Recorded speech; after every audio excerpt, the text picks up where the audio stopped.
What up, what up, what up, New York Giant Nation and football fans all over the world? It is your boy, Mac the Giants fan, here with my guy, the super dope co host, Adam Costas. Y'all know what time it is. It's time for the real deal NFC East. Round up. Punch that intro.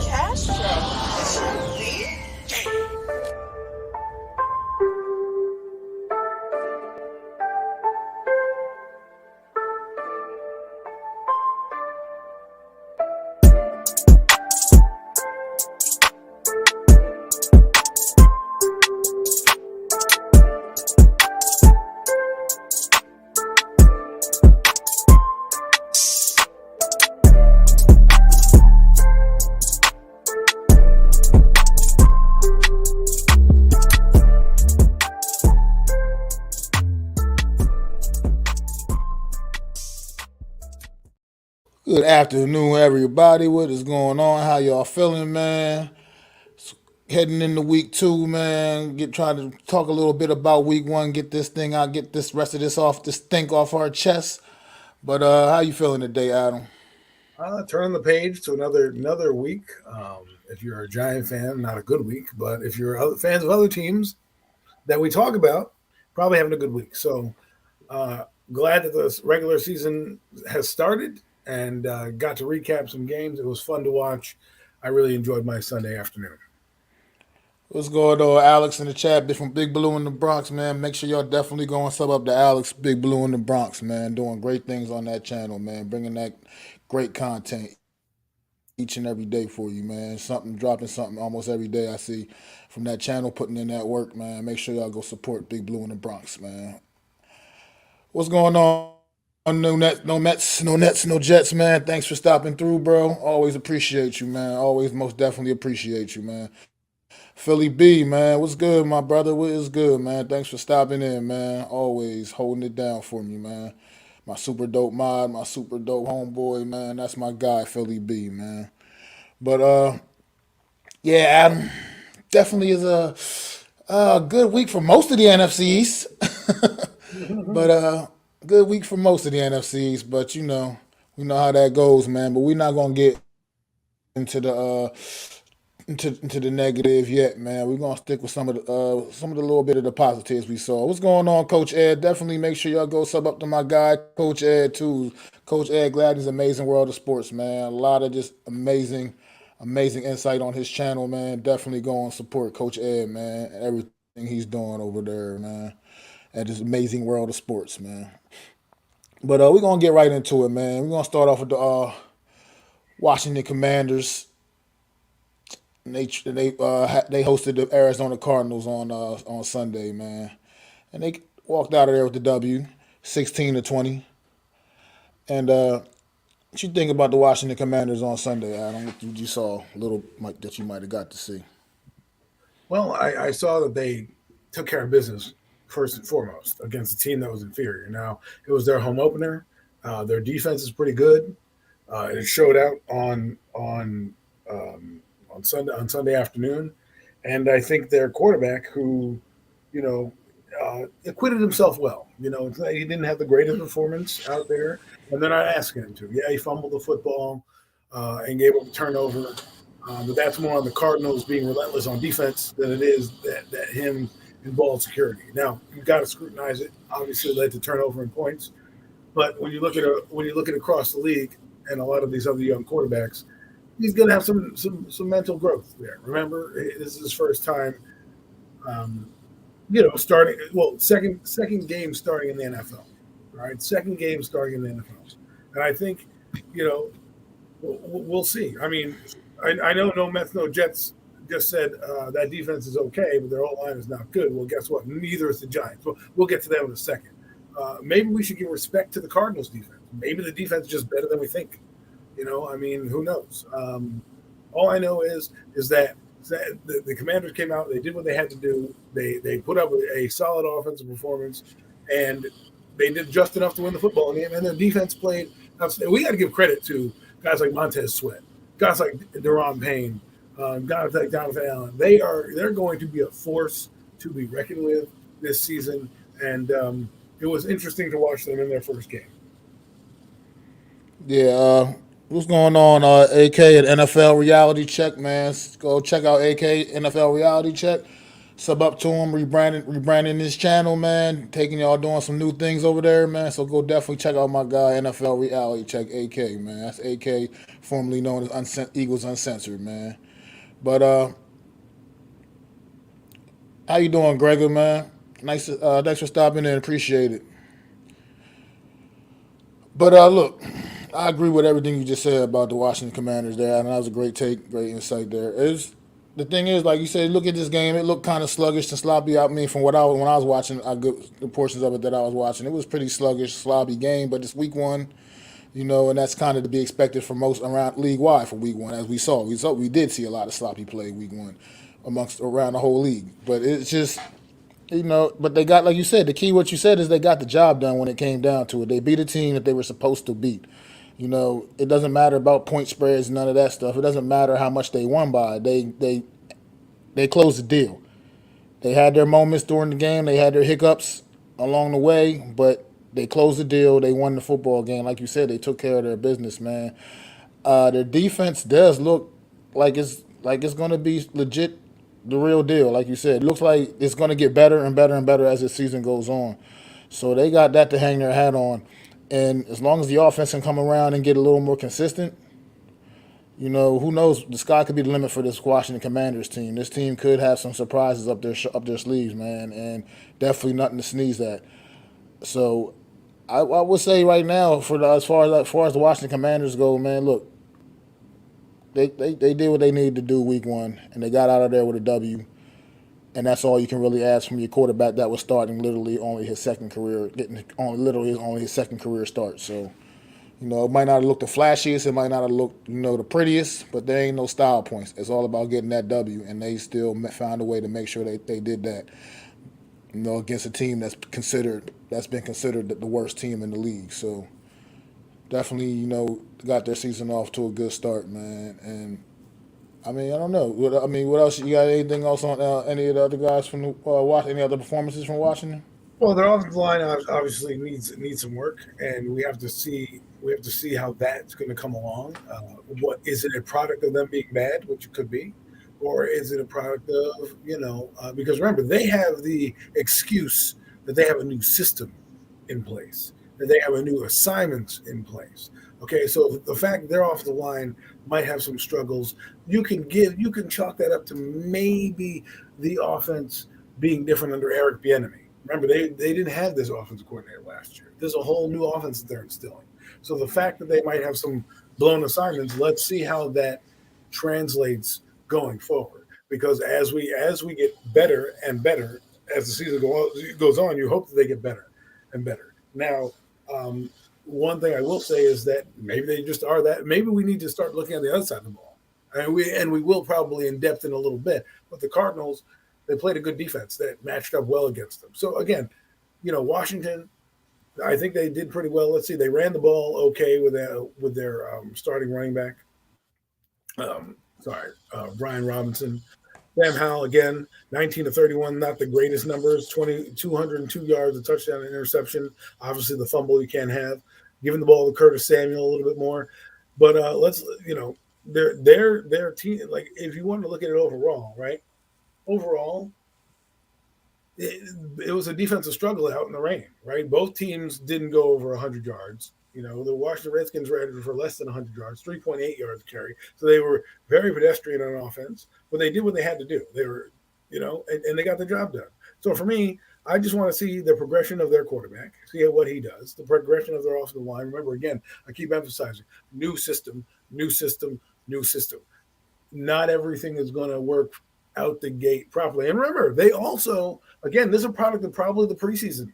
This is why teams on different levels of their rebuild or building or their future need to think about the preseason. I said it a few weeks ago. I thought that they needed one more week or a few more reps to kind of get ready. And you know what? Maybe that was part of the maturation process, right? Because again, they had to get their sea legs about them. But as you saw, if you watch this game, Cardinals jumped out to an early lead, kind of had it for 3 quarters, and then in the fourth quarter, when it mattered most, the Commanders came back and put 10 points on them and won the game that way. So they found a way to win. They dug deep. Let's see what they do going forward and their next game. Yeah, good stuff, man. As you touched on their offensive line. Yeah, I mean, at the end of the day, their offensive line is definitely not considered amongst the league's best. But at the end of the day, it's also not amongst the league's worst either. It's kind of just it's like you said, they got to get their footing. They got, like you said, learn the new system and things, different Right, different terminology. calls, different terminology. Yeah, those things matter. Those things absolutely matter. And I like I like said, you got to get. I mean, this unit a little bit more of a chance because at the end of the day, we saw a unit that looked far significantly worse, and we'll be talking about a whole lot about that later on. But and then but this unit at the end of the day, they still win some of the battles. You know what I mean? They're not just out there. They're out there fighting. They were out there fighting, and at the end of the day, they didn't get their quarterback absolutely killed. They just well. wasn't great. They, It they was it did just get wasn't their, great. they did get their quarterback killed. They got sacked 6 times, so it wasn't a good outing for I them at all. mean, But what? Let me break down the terminology thing real quick. It's like when you learn something new that's very similar to what you did before, right? So if you walk in to a job that you might have known before, but they're just changing some of the things up. So maybe whatever play call used to be, or whatever numbers they used to use change. So now you have to retrain your brain to go, okay, that is not that call, or this is not my blocking assignment on this play, as it was the last time the offensive coordinator came in, right? So that's where you have to kind of see where it goes. Again, this team has only been together since whenever they hired Eric Bieniemy, and you got to think because of the CBA, you had a little bit in April, a little bit in May, a little bit in June, and then you had your like 6 weeks leading up to camp, and then the preseason games where you opted not to really play that much. So there's a lot of learning that goes on. I'll give you an example. I work in a job that was very similar to the one I left, but I went from one platform, which was TV, to another platform, which was digital. Yes, I'm doing essentially the same kind of job, but the terminology is different on both different platforms, right? On TV, it's not going to be the same, time code or structure as it is on a digital platform, right? So to learn those things is what's going to take some time and to get the calls right. Remember, Nick Gates came in from a Giants team. He knows their offense, so now he has to learn the terminology, learn his teammates, grow together as an offensive line. So we'll see how it progresses as it goes forward. NFL reality check says I think Bieniemy will have to simplify the offense just a tad to help Sam Howell, but all in all, not too bad. I don't I know. mean, We'll see. We'll see. Like we said, we have to see if we go forward. I don't think yeah, their offensive struggles had anything to do with the simplicity of the offense. I think it had to do with more of the Cardinals' defense, and then of course turnovers. Things like that. When they go forward, I mean, the next game will be a true test of what's going to. another good defense coming their way. Yes, let's get into that. They're going to go to Denver, right? Mile High, which is a different place to play. The air up there is thinner, right? So we'll see if they need to simplify it. You may be right, reality check. Maybe it'll simplify it to help them out, but I don't know. Being that I didn't get to watch fully the game or dive into it as much as I could, I watched the cut ups the best I could and followed some of the broadcasts when I could. Obviously, we don't have direct TV or anything like that, but I did my homework enough to know that I don't know again if it has to do with simplification. That could be a question down the road if they're not scoring a lot of points or they're not generating a lot of big plays or things like that. And maybe they simplify it at that point. But I get what you're saying. Maybe they should like Brian Dable it up and try to use his strength. Again, Eric Bieniemy is here. It's not his first rodeo. He's had some good quarterbacks. He's had some offensive weapons. I'm sure he'll learn what he needs to do. Totally. I mean, I'm with you right there, 100%. I feel you. I don't think simplifying offense is necessarily the answer. I think Sam Howell's a smart enough kid. I mean, you just gotta get these guys going, man. You just gotta get them working. More reps. The more reps, and better things should be turning out. Unpopular opinion sports, man. Shout out to my guy. Unpopular opinion sports. Definitely go sub up to my guy, man. Check him out, man. Doing great things, man. Got the giant conversation Sunday mornings, man.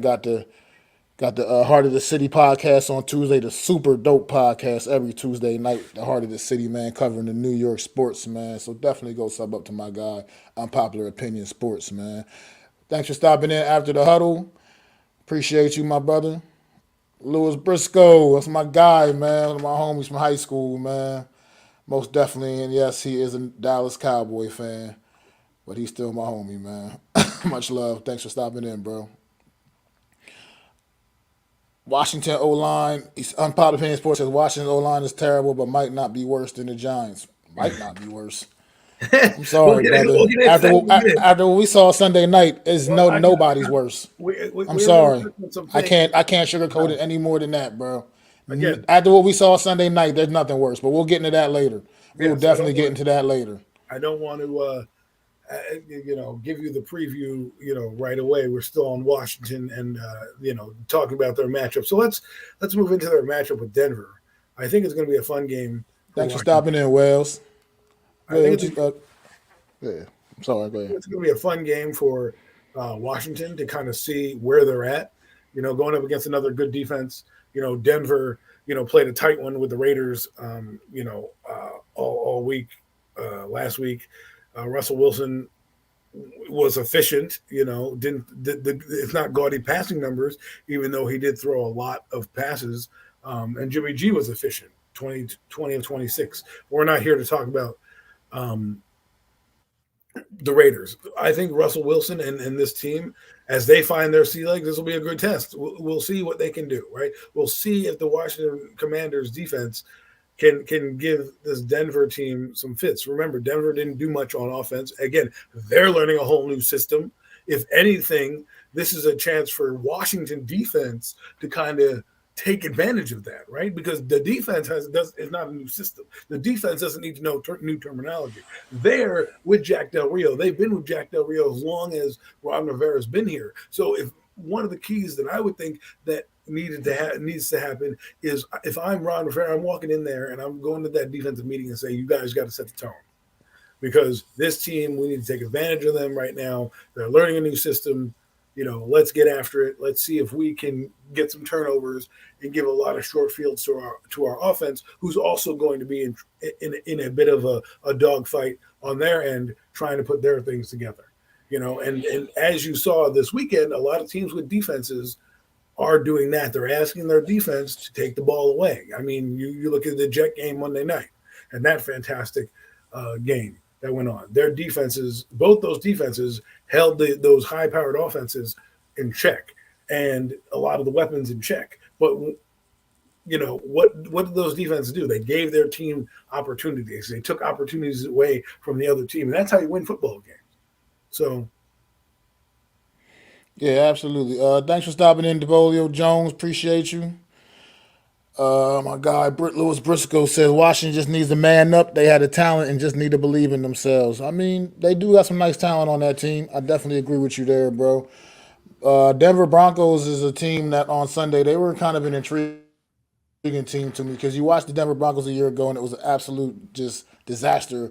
And yeah, you didn't really get to see much this past week either, but you just saw, I felt like a more better put together team, a football team that was just a more competent football team than what we saw all of last year from them. And that's obviously starts with the head coach, Sean Payton. That guy definitely has a pedigree in this league as a head coach. And we knew that was a good signing for the Denver Broncos when they acquired Sean Payton this past offseason, man. And Russell Wilson, where he still didn't look like the Russ that we used to know and love, you know what I mean? He's still like he's a guy that might be can get himself back into the mix as one of the top quarterbacks in this league, man. I think they need to rely a little bit more on that run game out there, but hopefully for the Washington Commanders, they still, I think the Washington Commanders can go out there and really handle business out there in the Mile High City. I think this is a good test for them. The Denver Broncos sport a pretty solid defense, most definitely. So it'll be another good test for that Washington Commanders O-line and the rest of their offense. So I believe the Washington Commanders got a really good shot to go out there and take one from Denver in the Mile High City, man. Well, like I said, we'll see. I mean, that's why they play the games on Sunday. It's a true. I do think they might struggle because of the altitude. Again, You're not conditioned. It's new stadium. Like I said, with the Commanders and their defense having familiarity and being able to take advantage of maybe situations that the Denver offense presents. I also think that Denver has a little bit of an advantage going in there because teams might not be conditioned well enough to play in there right now. So that could help out a team like Denver where you can rely heavily on the run and using the little running lanes for your quarterback. This might be a way to kind of wear them down throughout the fourth quarter. I mean, that's you brought up a very good point there. I mean, that altitude out there, as you know, the air is very, very thin. A lot of guys aren't used to it. You got to be in excellent condition, excellent shape out there when you're playing out there in that part of the country in that stadium. And we'll see, man. That is definitely something that factors in. But at the end of the day, these guys are professionals, and I'm sure most of them have played football games in Colorado at some one point or another in their life. You know what I mean? Being at the level they are at right now, at the end, and they should know what to expect when it comes to that. But you're right, that does factor in, and that was a very, very good point, man. Thanks for bringing that one up, brother. But any more final thoughts on Washington? How you see this game playing out? I think Washington has a chance to really. If Washington wants to be a playoff team, they got to beat this team. Remember, that team is 0-1. They're 1-0. It's time to try to cement yourself as a legit contender. Now, if they lose, it's not going to be the end of the world. Let's see what they do. Sam Howell ain't it. Denver at home with their defense. I think, yeah, everybody ain't it. But yeah, let's let Sam Howell play a full season before we call him ain't it. Okay. But I think let's play with let's see what they do, and we'll see what happens. I'm going to go with the Washington Redskins to win the game, just because I think their defense will take over. I'm kind of with you there. I think I like Washington in a close one here. I think they go out there and win a close one out in Denver, man. I think it's one of those games that probably be like around that, probably pretty low scoring. I don't see it getting too out of hand. I think maybe 20 to 17 type of game, something like that. I think Washington maybe even win like a game-winning field goal, something to that effect. But I think Washington goes out there and pulls it out. I think their defense will be the X factor in this game. Yeah, Daniel, we'll get to that in a little bit, man. We still ain't get to that yet. We saving that for a little bit later, brother. We gonna get into all of that. Um, and yeah, Aaron Rodgers is gone for the season, man. I mean, I know this is the NFC's roundup real quick before we move on, but what did you think about that Monday night? Are the Jets just Um, absolutely a cursed franchise, or what? well, yes, they might be a little snake bitten. You bring Vinny Testaverde in and make him the captain, and we all know what happened. If you're a football fan and you watched lived in the tri-state area, caught the Jets, you all know the first play of that game, handoff to the running back, blew out his Achilles. So it's kind of crazy that their star quarterback blew his Achilles out. Unfortunate for the Jets. They played a hell of a game. They rallied. Josh Allen gave them the ball back, gave them the ball a lot, but they took advantage of it when they had to. And Xavier Gibson, if any of you guys watch Hard Knocks, he's a good story. Kid had some juice and won them a football game. So I think that's what they're going to have to do. They're going to have to grind out a lot of victories. They're going to have to grind out a lot of, uh, fight it out games. And Zach Wilson just has to manage the football game. But it's unfortunate. I really was looking forward to it. I followed them in Hard Knocks. I was looking forward to their season to see how it would play out, and here we are. I agree. Unpopular opinion has a comment before he said I'm a UNC fan, Adam. I watched that dude in college. He's mediocre at best. Speaking Okay, about but Sam Howell. that's fine. That's fine. But that a lot of people had him rated as the number one passer going into the draft the following year. So the year prior to this year's draft. So he may be mediocre. He may be ain't it. But again, he's only played 2 games. And before I could say our quarterback ain't it. I watched a lot of Duke games, and I ain't it. But you're going to fight me tooth and nail on why that guy should be in over Sam Howell. So, like I said, we need to respectfully let him play his full season before we make those determinations. That's all. Yeah, but no Mets, no Nets, no Jets. That is true because we've talked about it quite a bit the last few days. I'm sure many of us You also have. said Justin Herbert was not as good as Daniel Jones. So, not to take your opinion out of it. I'm just saying, like Sam Howell, this guy says it best. Sam Howell's a beast the junior year. Stats don't lie. He threw all over the yard. The next year, they had him run the football more, which is the case in point. He had 3,000 yards his senior year, lost Donnie Brown and a few other players, and then had to run the football more. I mean, so we'll see. I'm not discrediting you. You watch all UNC you want. I'm just telling you what the experts told the NFL and where he landed. So we'll see what happens. I mean, again, I'm not going to say he ain't it after one game. You want to reevaluate that after 17? Then we can reevaluate that. And we will, man. Sam Howell out there doing this, gonna get a chance to do his thing. We'll see what the kid is, see what the kid ain't, man. We'll have a better assessment of him as this season progresses, though, man. But now we're gonna move on to the 4 o'clock window on Sunday, man. We had the Philadelphia Eagles traveling up to New England, taking on them Patriots. Man, the final score is a little bit surprising for me, but at the end of the day, you start when you think about it. It is week one, like I said, everybody's dusting off the rust. Eagles played nobody the whole entire preseason, basically, so they would definitely came in as a rusty football team that hadn't played a competitive, a meaningful game since the Super Bowl.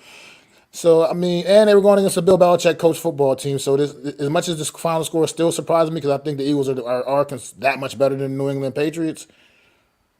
At the end of the day, I guess it shouldn't really be that much of a surprise because Bill Belichick's going to always have his guys competing and fighting and ready, no matter who they're going against.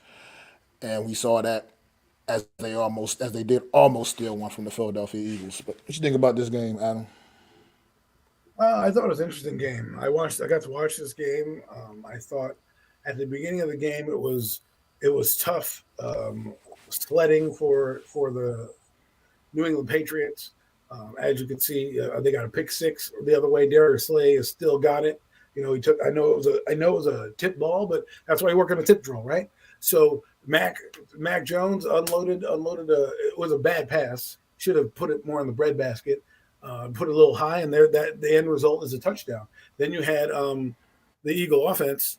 You know, I enjoyed what they did. They didn't do much. Again, it was rain, downpouring, but their defense kept them in the game. And I know we're saying it's week one, but we forget that Bill Belichick is over there. That Patriot team is not a bad team. I mean, you know, they are not. You know, they may not be the elite in the AFC, but I guarantee you, if they were in the NFC, right, they'd be one of the better teams talent-wise. And so, you know, it's not like Jalen Hurts was crazy over the top. He had 170 yards, but they didn't need to be. They didn't have to have him be, right? That's just how it went out. Remember, they went up to a 16-0 lead.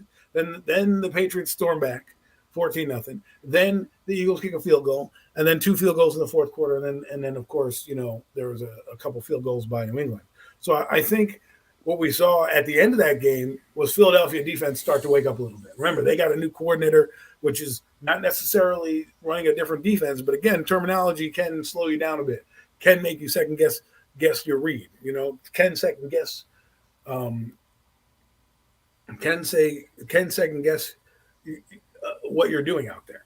You know, so that's why I think it was interesting to see. You got to give your hats off to the Patriots for a furious comeback. They could have easily, you know, after 16-0, you know, gave up. They didn't. That defense is pretty good on that Patriot side. You got to give your hats off to them. They kept the Eagles in check. The Eagles, you know, I don't think they had 100 yards rushing. They did not have 100 yards rushing, so they were pretty modest. And again, you know, like I said, you watch the defense of Philadelphia, and there were some moments there where it was pretty dominant at times, and then there were times where you could clearly see they were trying to get their footing. Also, their shape. They're not in shape to be track meet. And it not for nothing, it's raining, which I'll be real with you, that takes away from a team, and they're in Foxborough, which is on grass. That's two things that take away from the speed of your defense.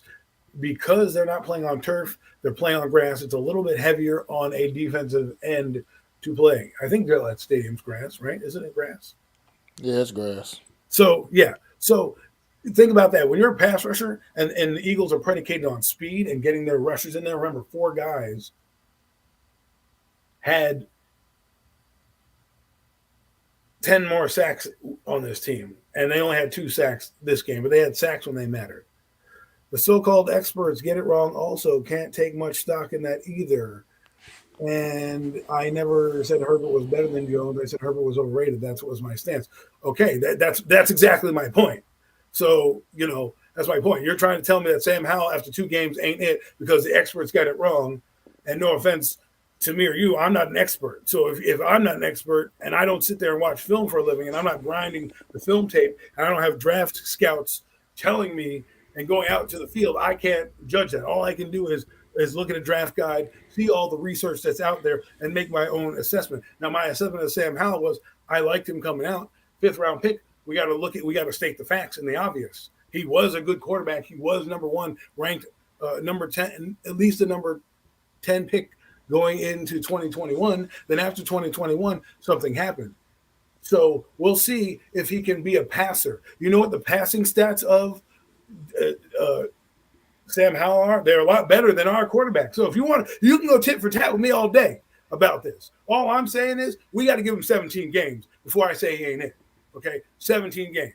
Right at the end of the season, we'll find out if he ain't it. And you know what's funny? You know what's even more funny is I'm sure the difference between Sam Howell and a certain other quarterback we'll talk about in a few minutes is draft status. Because if a certain quarterback was drafted the same time in the same area, he wouldn't even have his tenure. This guy plays 1 game, has a fumble, is learning from mistakes. We're going to say he ain't it yet. Now, is he going to win a Super Bowl? I don't know. Is he going to be a competent quarterback?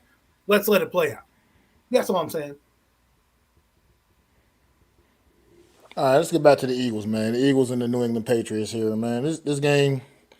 See, I get what you're saying up here, AK, man. You hated the game. It's not, but it wasn't up to the standard you want. But at the end of the day, it's no style points. It's no style points, and there's no style points in the standings. You don't get anything extra for winning by blowing anybody I out. You see don't where get he's anything coming extra for from. nothing. I see what he's talking about too. I understand what he means, considering that because they came into this season as the class of the NFC and still are. Well, I mean, 1, 2, however you want to rate them in San Fran, whichever order you want to put them in. Either way, I get what you're saying, but at the end of the day, you still won the football game. You still won the football game, even dealing with some adversity. Your quarterback didn't have his best day, but you still managed to overcome all of that and win the football game. And that's all it comes. That's all it all comes down to. Putting the W in the win column, man, in the standings, and that's all that matters, man. At the And end of the I day, think so it I doesn't think matter if by one. Go ahead, Adam. he's got to take into the fact too, AK, that it was raining that day. So I get there's no explosive plays, but it was not a good day to pass the football. I mean, although I can't complain because Mac Jones threw for over 300 yards. So again, I don't know what the game plan was. Maybe they were coming out sluggish because they didn't play the preseason. I don't know. At the end of the day, they handled their business. I get what AK is saying. We talk all the time. He has a higher standard for his team, as he should. That you should expect when going into a game like that after being the defending Super Bowl champions, a little bit more crispness, sharpness, and you didn't really get that. Yeah, I get. I was gonna say it, but since you just brought up Mac Jones, that's what I was gonna actually get into. Mac Jones right here showed me something in this game against the team, the caliber of the Philadelphia Eagles. This game got away from Mac Jones early, man. It looked like it was getting ready to be an absolute blowout.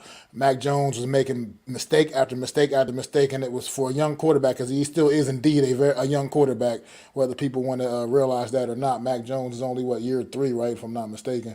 Yes. So he's still a young guy out there, and he was going against a ferocious Philadelphia Eagle defense. Made a lot of big mistakes early. The guy that got his help pretty much kind of was a big reason why his team got down early.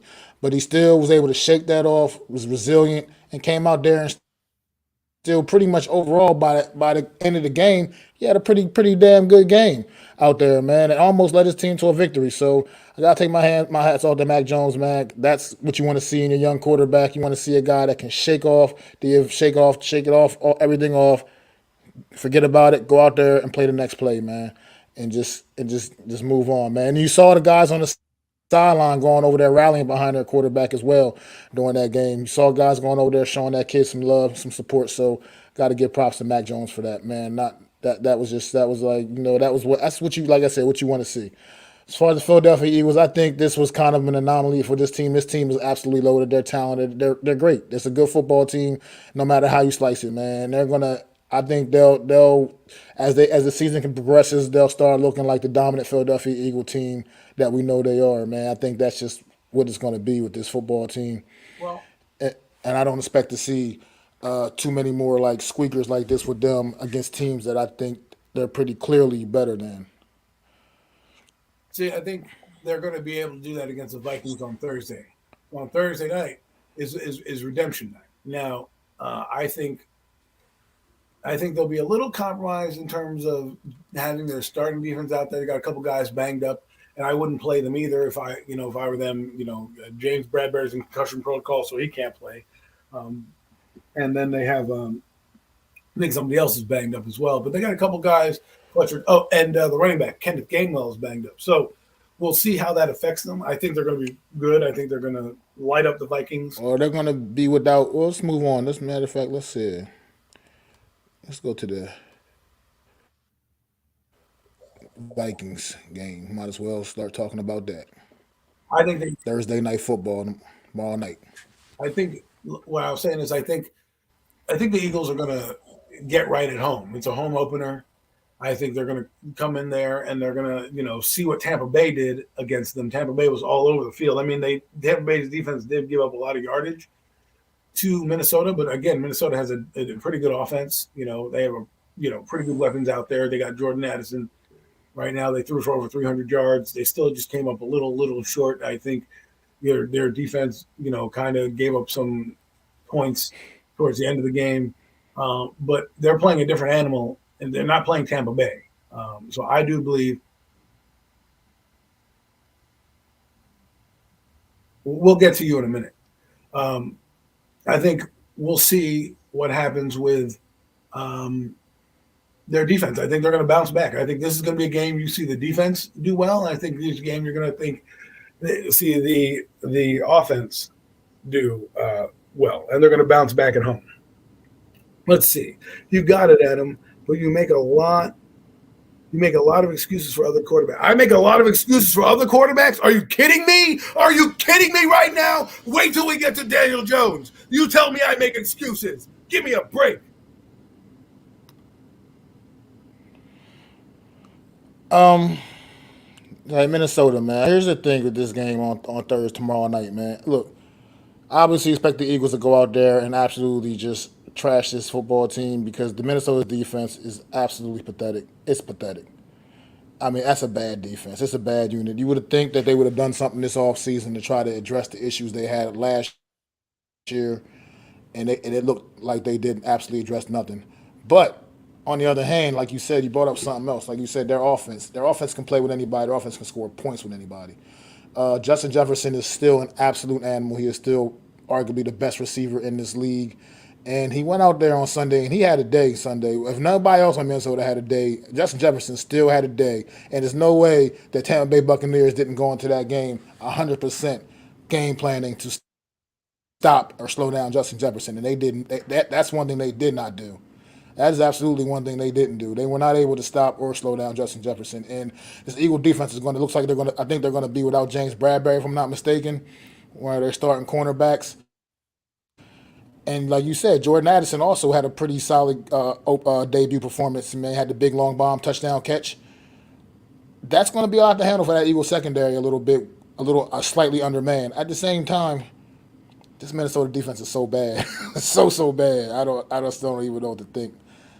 If the Eagles, I think the Eagles can go out there. Eagles should go out there and actually handle their business at home. Their home opener, Thursday night prime time, all lights on, all eyes on them. So I believe it's going to still be more. I think it's going to be a little closer than people probably expect, just because of how good Minnesota's offense is.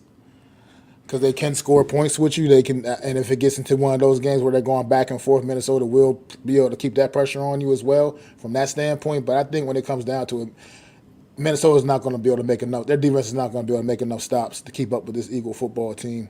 At the end of the day, man, and I see the Eagles winning this by at least 10 points at least. Buko, thanks for stopping in. I appreciate you, bro. Unpopular. You realize college means nothing when you in the NFL. Purdy was a turd in college, and now look at him. I mean, that's a point right there. Purdy is doing some good things over there in San Fran. All I'm saying is let the guy play 17 games before we throw him out with the bathwater. That's all. That's it. That's the only thing. That's all I'm saying. They don't want. They want to. They want to make declarations on people after 2 games. But that's all right. We got another game coming up. Don't you worry. The chat's about to get on fire right now. Yeah, Minnesota couldn't stop Baker and the Bucks, so I expect Philly to dominate this game. I mean, that could happen. Like I said, I just think even though as bad as Minnesota's defense is, their Well, every offense game is not the can same. score points with anybody. So that thing, and with the Eagles, like I said, a little bit of going to be a little undermanned in the secondary, slightly. You know what I mean? That could factor in with the receiving talent that Minnesota has, especially if the pass rush, for whatever reason, maybe is not as effective for the Eagles. You never know how things are going to play out. How guys come in on a short week. Those Thursday night games tend to be a little ugly. They tend to be a little ugly. They're not usually. We don't usually get the best games on Thursday nights. They're usually kind of, blah. So we'll see. I mean, this Kind of is a favors the home team too, just a little bit, because you don't have to do much traveling. You're at home. Your body mechanics is not as messed up. but yeah. How do you? No, I mean we Oh, can't. crazy. I love this. I love this. I love this. Go ahead. Go ahead. That's what I love about these people. So funny. But how do you see this one playing out, man, between the Eagles and the Vikings, man? How do you like what you see Minnesota having any chance here? I think Minnesota has everybody has a chance at the NFL, Well, you right? know what I mean. I know that, but you know But what I I mean. don't. I'm not. I think they're going 0-2.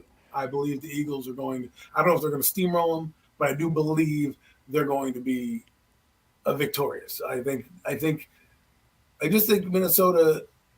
They needed to take care of business against Tampa Bay. That was a game that if we wanted to take them seriously, and again, it's a long season, a lot can happen. Who knows, right? But for me, I don't know. I mean, this is the thing about Minnesota. They're a Jekyll and Hyde team. One minute they'll look terrible, right? And then the next minute against like Buffalo, they'll win they're winning a close game. And then against Dallas, they're getting beat down and the doors blown off. So whatever Minnesota team shows up, that's the team that is going to need. They're going to need, but I just don't think I just don't think they're going to be able to overcome. Now they will have an advantage with James Bradbury out. That is something that you're going to take advantage of. He is one of their starting corners, and they're going to have a young guy in there. And I would hope that if I'm their coach, Connell, I hope I would put Justin Jefferson on that side and try to make try to force your hand in terms of coverage and let the Eagles roll. Because I don't know if the Eagles are like. I know the Jets play both corners; they just leave them on one side and both sides, right? Hmm. So I don't know if they do that with. I don't know if they're going to do that with Minnesota, and I don't think Minnesota's secondary is going to be able to carry them. But I also don't think the Eagles do that. I'm not sure if the Eagles do that. So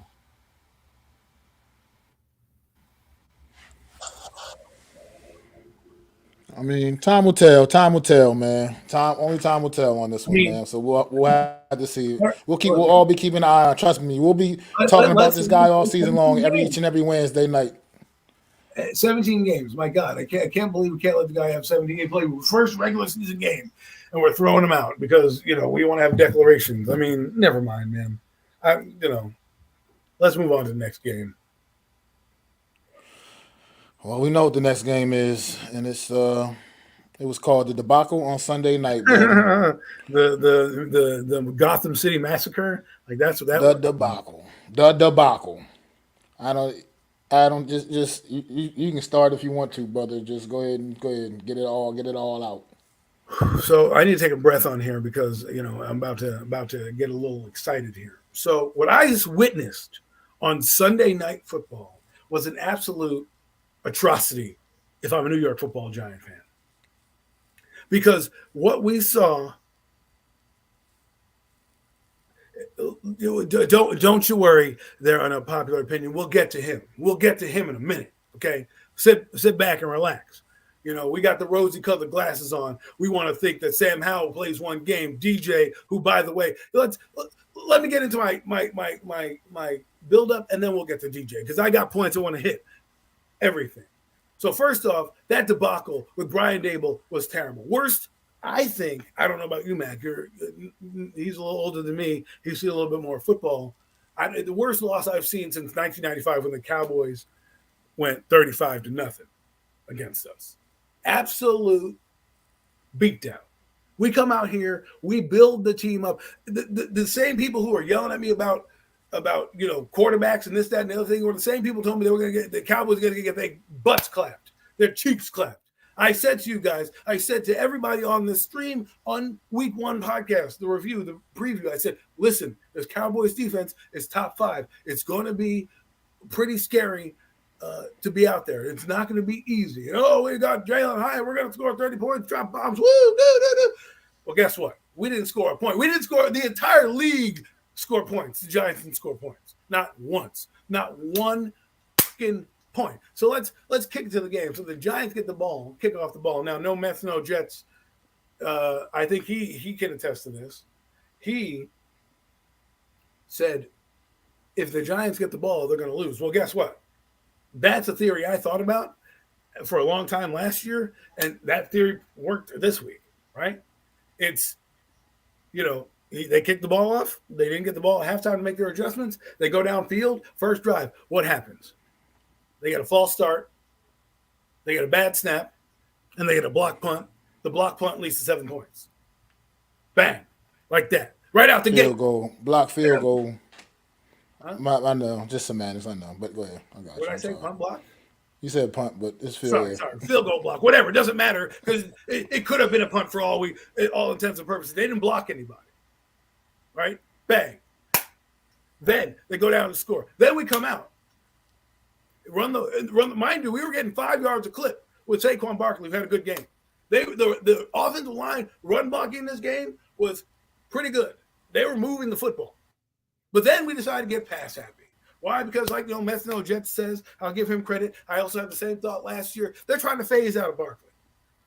But instead of giving your best player The Rock, we gave our $160 million quarterback The Rock. Oh, by the way, we can talk about him like this now because he gets paid to be a great quarterback. Now, I know the offensive line was an absolute turnstile, the worst performance I've seen in the history of offensive line performances. Hell, no one's coming through that door. That's why I have a little bit of concern against the Arizona Cardinals, who had 6 sacks against apparently a putrid offensive line with the Commanders. Now we're going to have another defense that's coming out here that by the way knows how to play us because the quarterback, the coach of the Arizona Cardinals came from the Philadelphia Eagles, so it's not going to be any surprise to them. Okay, and bang, 8 sacks later. You know what the Cowboys were doing? They were laughing at us on the sideline. But let me get into a guy I want to talk about because I was studying a lot of things, and you know me, I try to give DJ the benefit of the doubt, but a lot of you guys think I'm a hater because I don't kiss his ass like a lot of people because I'm very hard on him. Well, this is what Carl Banks, you know who Carl Banks is? Number 58 in your playbooks? The guy who rode right next to my guy. This is what Carl Banks had to say about the quarterback. He goes, Daniel Jones showed a lack of mental toughness. Not my words, Carl Banks' words. He also said Jones should not have been in the game at the end of the game, right? You can't have your quarterback lacking mental toughness. Another person said he looked like a deer in headlights. Someone even said he looked rattled. Now, these are not my words. These are the media's words. Also, Sal Licata. If you're not familiar with Sal Licata, he's a WFAN host. Middays with Brandon Tierney on WFAN. If you're not from New York, I don't expect you to know what WFAN, but it's a local sports radio down here. I'm sure they got one in every city, right? Sal Licata, who, by the way, loves Daniel Jones, had a caller call up and ask about Daniel Jones and who could play against his offensive line. You know what he said? This is what he said to the caller. He goes, caller, did you watch the game? He goes, yes. He goes, what prevented Daniel Jones from making that pass to Paris Campbell and hitting him in stride? There was a guy on Twitter who said, oh, Daniel Jones missed a read. He didn't throw it deep.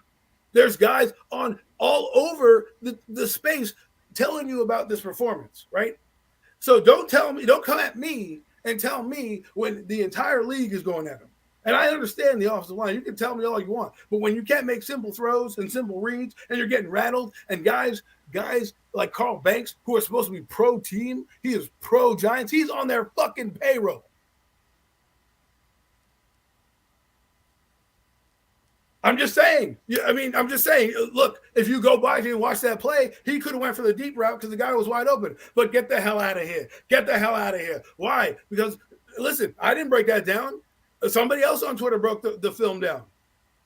But you don't want to take that. That's what I'm saying. This is what I mean when we talk Daniel Jones. I give you what other people say, not just me, but other people, and you don't want to take it because you don't want to hear that he didn't have a good game. Yeah, I know the offensive line didn't have a good game. But we get into them in a minute. I'm actually more mad at the defense than I am the offense. The offense was just putrid. But if Carl Banks is saying that he's mentally not there and he looks rattled and these things, I'm supposed to believe now that he missed a read. They're not me. These are coaches analyzing film on Twitter. I could send you the post if you want to look at it. But I'm just saying. That's what I'm saying. I'm not trying to get on him. I'm just letting it.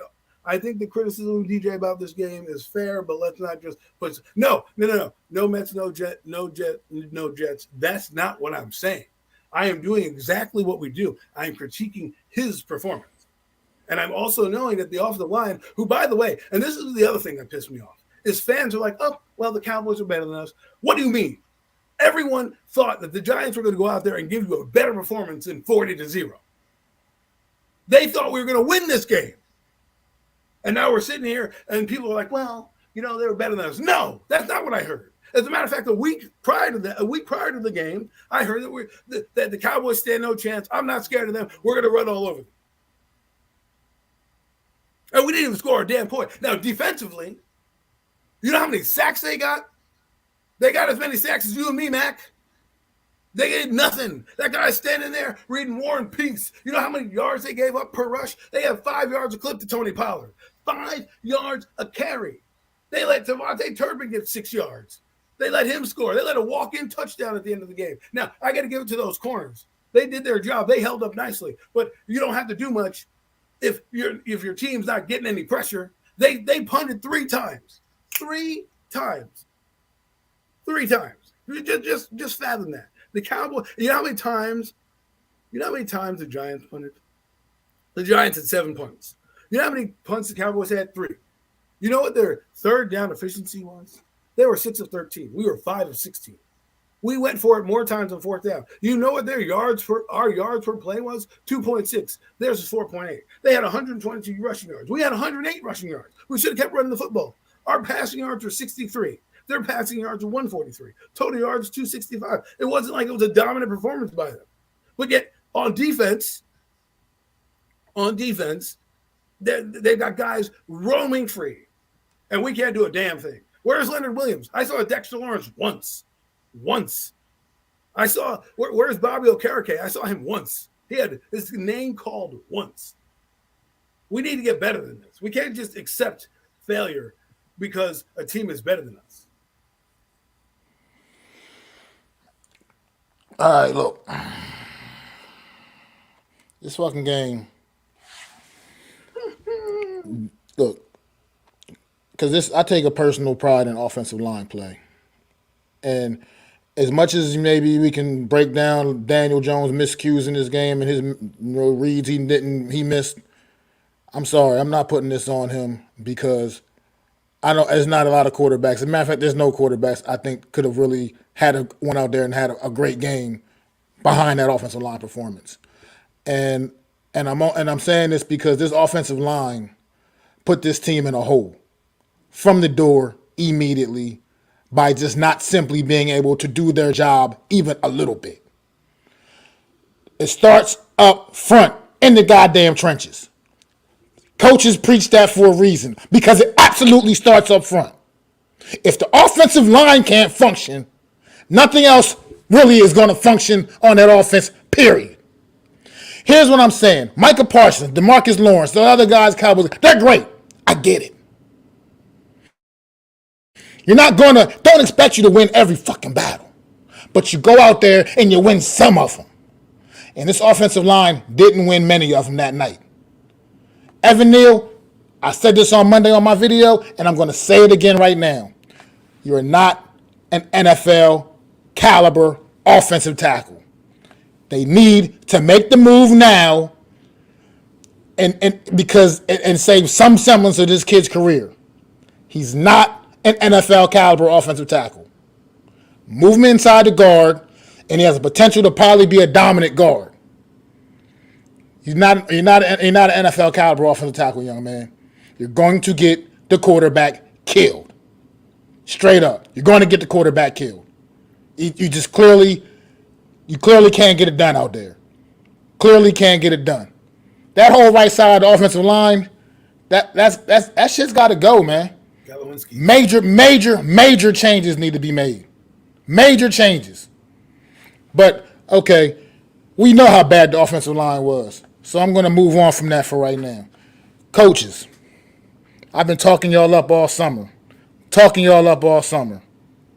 And I'm still not going to turn. I'm not like, turning my back or going to, think less of you overall, because everybody has those bad moments.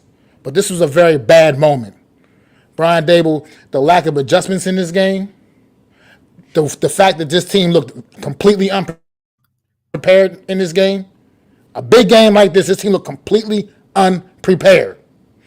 But then you get on the post-game interview and they ask you about why you kept Daniel Jones in the game late into the fourth quarter of a 40-0 blowout. Your explanation, it infuriated me. It absolutely infuriated me. Because you said, we wanted to see if we could get something going, maybe punch one in. It was 40-0. Oh, my God. So you want to keep your quarterback out there, your starting quarterback out there, no matter who I thinks of, he's still our starting quarterback. You want to keep him out there and let him continue to get killed because he had been getting punished all night. You want to keep him out there because you want to see if you can punch one in and make it 40-7. See if you can punch one in with Tyrod Taylor. Because at that point, it doesn't matter. Right. It doesn't matter who punches one in if you want to still punch one in, because I guess you think it matters if the score is 40-7 or 40-0, right? And that made a difference to you, right? Give me a fucking break. This is the worst coaching performance from you, Brian Daboll, and your whole tenure with us. And Joe Judge, with your whole tenure here, with the New York Giants thus far, this was the one time you let me down, brother. That you truly let me down. Not the Eagle playoff game. We knew we were overmatched going into that game. We got our asses kicked. Fine. I don't think players just quit on that game. We just didn't have the fucking dogs to keep up with the Eagles in that one, obviously. But this one here, you've had the whole entire off season to get prepared for your division rival Dallas Cowboys. Well, ever since May, when you knew this, when the schedule came out, you knew you were playing them first. You had all that time to get ready for the division rival Dallas Cowboys, and that's the product you put on the field on Sunday night. People, loyal fans, coming out, sitting out in the pouring down rain to support this football team, and that's the product you gave them. That's what you gave them. You should be going into your very, very big bank account and refunding those damn fans their fucking money for sitting out in the rain and watching that bullshit. Because that's what it was. It was shameful. And yes, I've been a New York Giants fan for a very long time, and that was a worst thing I've ever seen. And I've been a New York Giants fan. We can go all the way back to the 80s. That was trifling. Wink was fired by Baltimore for a reason. I mean, he was fired for a reason.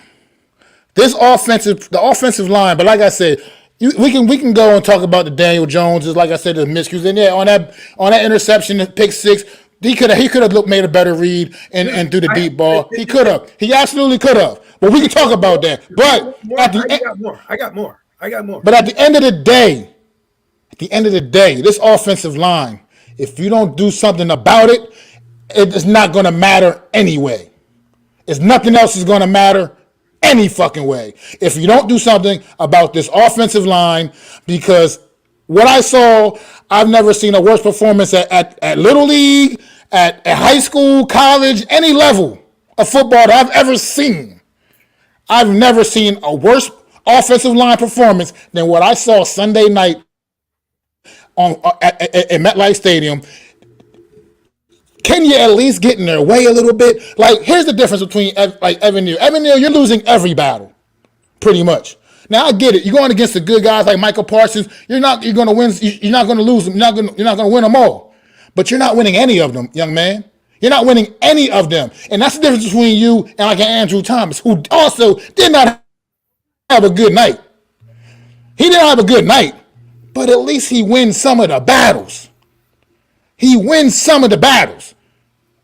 They were just shoving that right side offensive line like as if they didn't even exist. It was like that scene on Any Given Sunday when they weren't blocking for Jamie Foxx on that scene, when they just like, you got you with your invisible juke wasn't working. Yeah, it was like that scene. It was a joke. You guys, as grown professional men, should take more pride. And here's the issue I have with DJ, and this is why I'm done. I'm not in the middle no more. Daniel Jones is an average quarterback, and I can't call him anything more than that. I'm no longer in the middle. Because here's my problem with Daniel Jones in these situations. Man, look, man up, grow a sack, get in your offensive lineman's face, and let them know, man, that they're doing a shitty job. And command better from them. Command better. As the leader of this football team, command better from those guys up front. Wow. They get paid to do a job, and they're not doing it. Preach to them. And the fact that you just go into your press game interview and just take it on the chin and be a company man, look, that's all well and good, man. I ain't saying throw people under the bus to the media directly necessarily, but get in their damn faces, man, and let these guys know they're failing you, and that's causing you to fail us. It's a big part of causing you to fail us anyway. They got to do better. And you got to command better from them. The fact that you just the whole game, you never once saw a shot of you even like you were talking to the O-lineman like this. I don't know what was going on out there, man. But it was terrible, man. And like I said, Evan Neal, God bless you, young man. I wanted you. I ate all that crow because I wanted you. Out of the three big name tackles, Chris Cross and the dude on Panthers, I wanted Evan Neal. I said Evan Neal was the guy I wanted. I was wrong. You're not an NFL caliber offensive guard, young man. You're not. I mean, offensive tackle. You need to be moved inside the guard. And they need to make that move sooner than later. I know we're kind of in a bind right now, a little bit of a bind because we don't have depth in the, but they got to make that move sooner than later. Oh, man. Well, listen. I don't know if anyone's listening out there, but Mac just said Daniel Jones is a mediocre quarterback. That's what came out of his mouth. I guess Mac's wrong, too. I mean, you guys like Mac better than me, so maybe you'll listen to him. I don't know. But, hey, listen. So, I don't even know. I know. Wow. I love it. Mac, great rant. Let's move on to the next team because I think everyone's tired of talking about this game. But I will say this: where is the dog? I will. Let me say one thing. I agree with you. Where's the dog on this team? Where's the helmet being thrown? Where's the guy like Odell? I hate to use his name. Where you're slamming a helmet because you hate losing. We sat there. We took it. We sat there. We just took it. We just took punch after punch after punch. You know what I mean? You know what they're doing on the sideline? The Dallas, they were hooping and hollering. They got mad. Let me tell you this. This is the tone setter. This is why I think we need a guy who's going to have a little bit more bravado, like Max said. They hit him on the first play, Daniel Jones. He did a little bootleg out, right? The Cowboys set the tone early. They got a 15-yard penalty. And you know what their team did? They put their elbow in his neck. And they said, you're not going to keep doing this to us this game. They set the tone early. And that set him out. That set the mindset out. And then guess what? The interception, right? Micah Parsons and Kyle Van Bosch. I forget what his name. Vander Esch? Yes, Leighton Vander Esch. Yeah. He goes out and hits Daniel Jones on the sideline. Where is everybody jumping up, getting in his face to fight them? Where was that? It's just crazy to me. Like I said, Daniel Jones, okay, because this is what these guys, I mean, this is the reason I feel like I've just kind of, I'm leveled out on the kid. Because it's just because he doesn't. You gotta be like, Tom, you gotta have that like if Tom Brady had a game like this, with his offensive line playing the way the Giants offensive line played Sunday night, he would have been in those guys' faces. You would have seen it on the sideline. You would have seen it on the field. You would have seen it. He would have been letting these guys have it, and he would have been commanding better. Daniel Jones, I mean, get it. We get it. You're a tough guy, but don't just sit back and keep taking it, man. You can't just keep sitting back and taking it. Like, your average guy, you have the physical tools, but I think a guy I heard the other day say it best, man. A guy I heard say it best the other day. You can win with Daniel Jones, but you're not going to win because of him. Oh, that's like, and that's just what it's coming down to, man. Well, you gotta have the perfect storm. You gotta have the perfect storm, and that's not going to happen in the NFL. Because here's what's going to happen. Let's break it down. Here's what's going to happen. Daniel Jones is going to go out and ball out next week, right? Next week he's going to have a good game, and people are going to get back on his wagon and say, "See how he does? See how he does well." And I'm going to go right here and say it right now. Daniel Jones is going to get railroaded against the 49ers, and after that game happens, and he gets railroaded against the 49ers.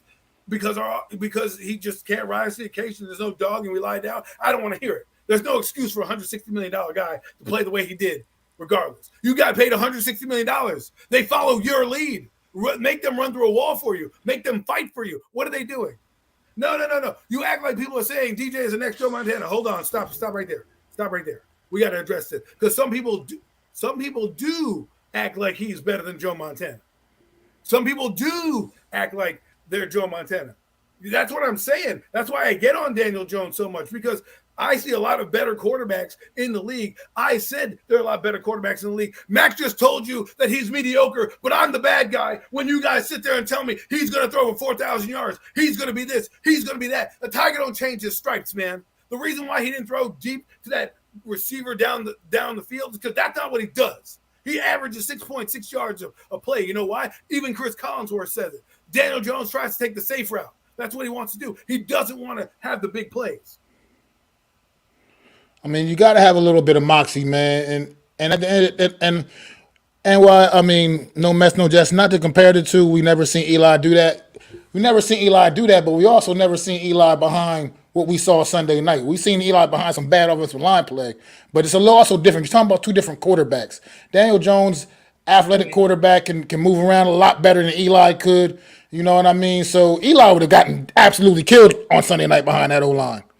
Eli would. He probably wouldn't have survived the game. As tough as we know Eli is, with his mobility, his lack of mobility, he wouldn't even have survived the game. The only thing that kept Daniel Jones okay a little bit was that he can at least move around a little bit. He can, move around and kind of, avoid a little bit of shit. But he couldn't. But it's not really quite the same. And Eli still had other ways of going about it. Daniel Jones hasn't demonstrated that at all, man, to me. Like, he just takes it. He just takes it.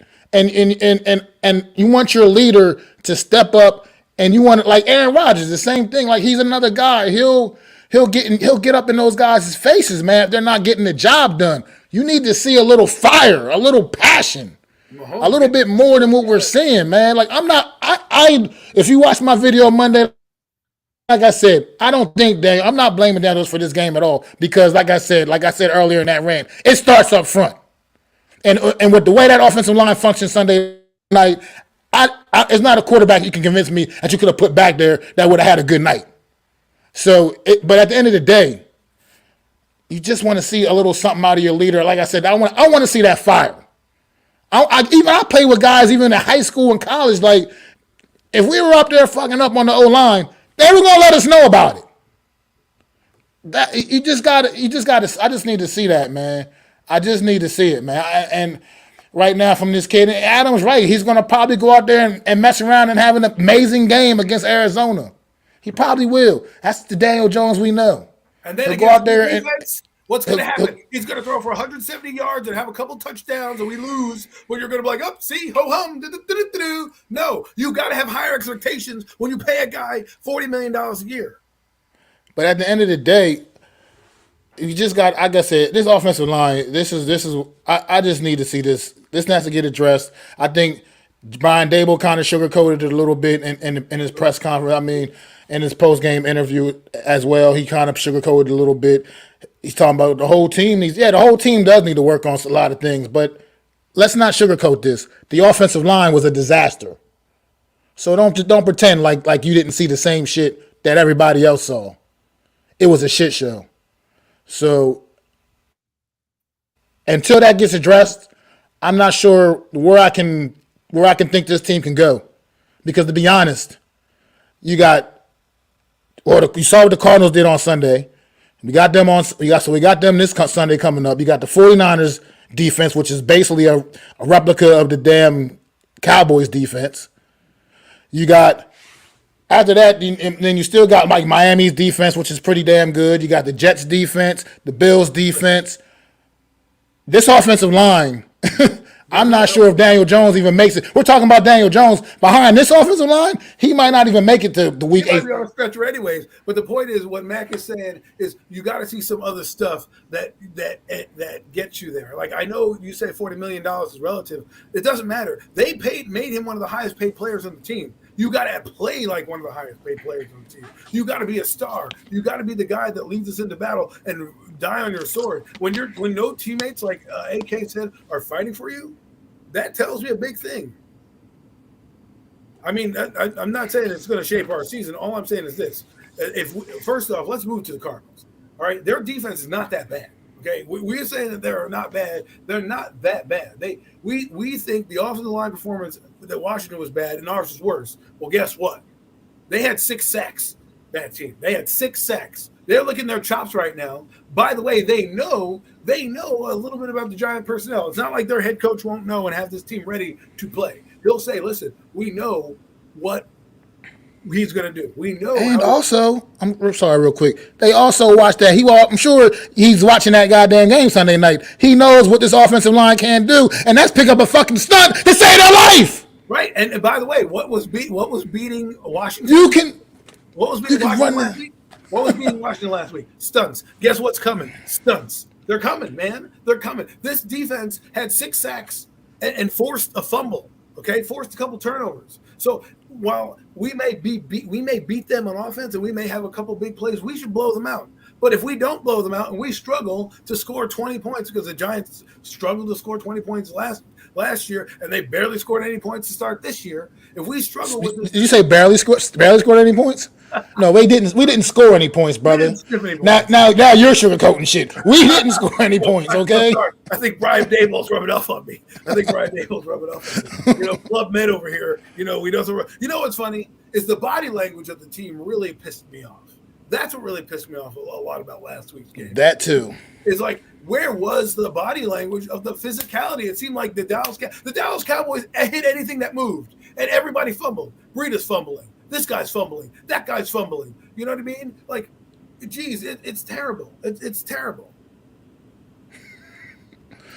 F that, I'm counting that 3. But it's the body language was disappointing. There was one shot they showed a Kayvon Thibodeau on the sideline. I don't know if you noticed that one shot they showed him on the sideline with his head down, kind of like, bruh, nah. You need to be up and be a leader. Be hype, get ready, go out there and keep fighting, man. You over there with your head down, sunk low, sure. You're getting your ass kicked out there. But that's still not a good look, man. To see that camera pan over to you just sitting there like that with your head down. But nah, man. That's not what we want to see, man. It's not what anybody wants to see. Hate to say this, but the team across the locker room could have easily folded after their star player went down. What did they do? They sacked up, and they went out there and they beat their team. Now, granted, the Bills gave them 5 turnovers, but they went out there and they handled their business. They didn't go and cry and say, "Oh, we're going to lose this game," or whatever. No, they fought to the end. And that's what you want to see. Especially, I think what people are missing is Brian Daboll came in last year and his whole mantra was to fight, to be in every game, to have a pulse, to fight. And we saw none of that. We saw not even a glimmer of that on Sunday. And now what's going to happen is this. They're going to go in and beat Arizona. You hopefully beat Arizona, right? And then we're going to ride their coattail. Oh, they're going to be great. And then they get a true test. Then they get a real test. Either a team in the 49ers who are going to be coming off a loss and be angry and want to right the ship, or a team that is going to show you why they could be representing the NFC in the Super Bowl this year. Reality sucks, man. And sometimes Alex from Big Blue in the Bronx says, problem A, I don't want to gas Saquon like last year, but we have no choice, unfortunately.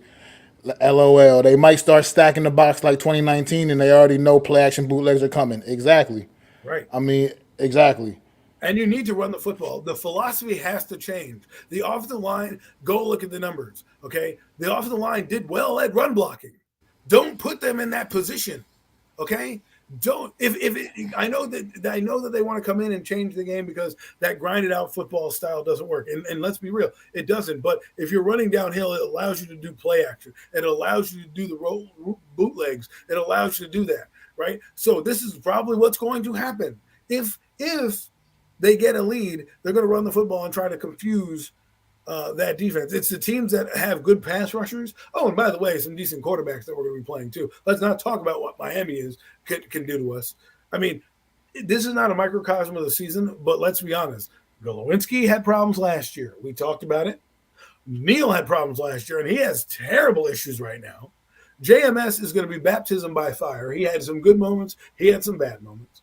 Andrew Thomas is now injured, and he probably is not playing the next 2 games. So good luck, Daniel Jones, on your left side next week. This week, you'll probably do fine. But the 49ers – see, I don't even want to overlook the Cardinals because that's how I feel like our fan base might be doing a little bit too. Oh, well, they lost to the Washington team, and Washington Commanders suck, and we're better than the Commanders, and blah, blah, blah. We got beat 40-0. We have no leg to stand on. They scored 16 points. That's 16 more than we have. Absolutely, man.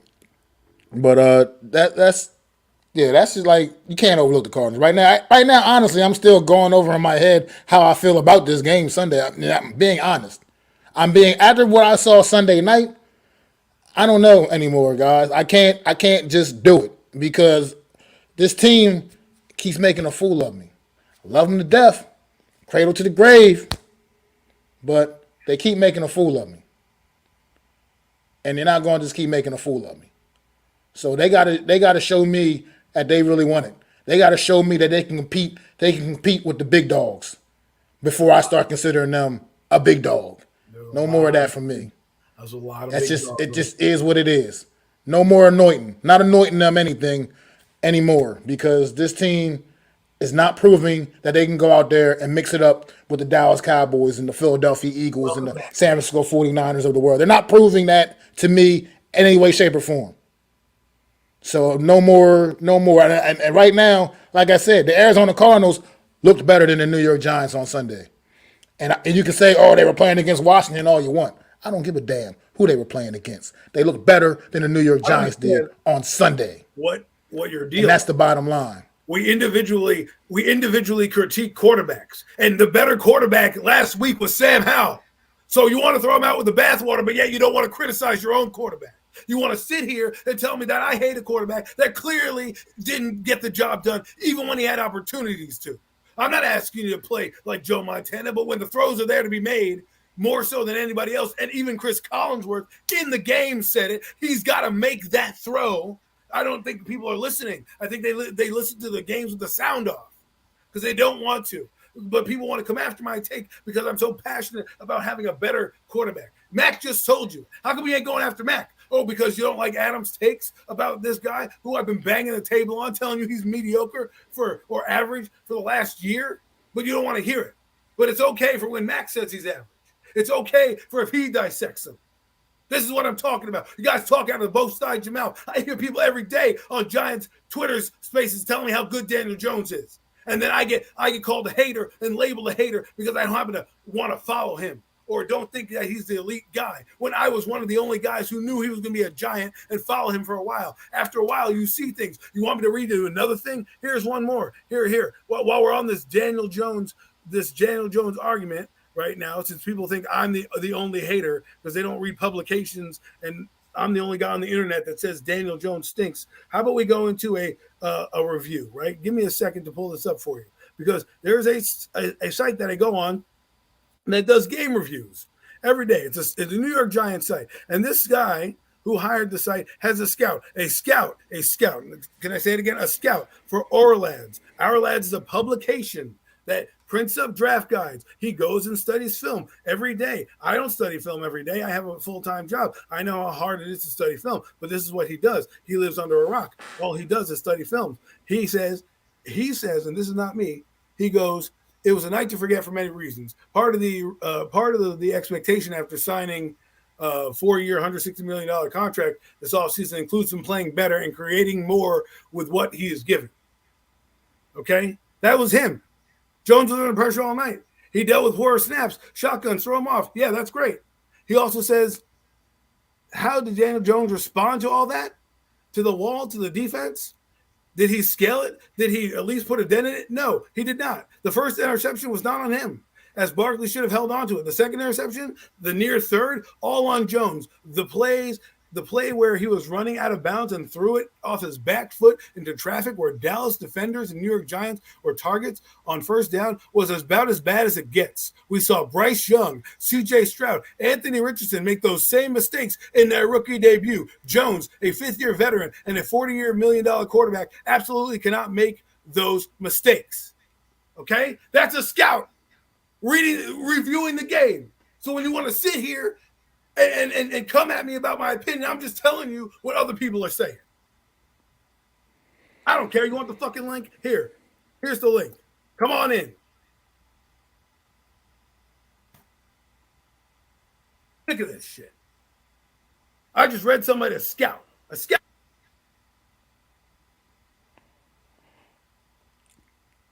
Look, it's just my thing with Daniel Jones is, like I said, it's like it's time to face the reality of what it is. I mean, at the end of the day, don't talk. Like I said, and this is what I said.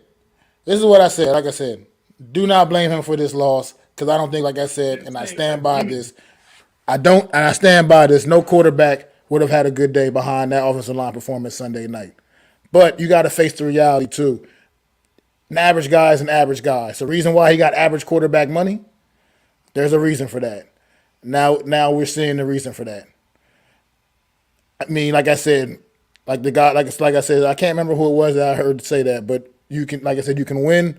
You're capable to win with Daniel Jones, but you're not going to win because of him, man. He's just not going to be that kind of difference maker. And you got to start getting to a point where you just accept things you can't control. Can he still be a decent quality starting quarterback? He has that ability. But if we're thinking he's going to get to superstar status, top tier status, I think you got to start. I think it's at a time where you got to just be real, man, about the situation, man. That's all I say. That's how I feel about Daniel Jones. Right. But if I said that, Mac, I get labeled a hater.